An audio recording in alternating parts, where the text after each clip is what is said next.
ভয় নাহি আর মাফি নিবা আজকে মহাদিন। মনে পড়ে আপনাদের? সবার মনে পড়ে?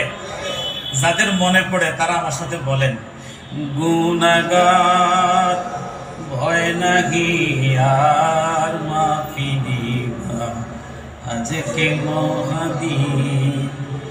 এসেছেন সেই মুহাম্মদ মুস্তাফা রাসূলে করিম। কাঁদিছে লাতুমানা তুই কাবা ঘরে, বলেন কাঁদিছে লাতুমানা তুই কাবা ঘরে।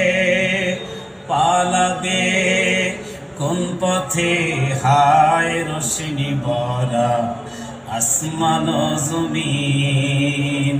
গুনাহগার ভয় নাহি আর মাফি নিবা আজকে মহাদিন। আল্লাহ।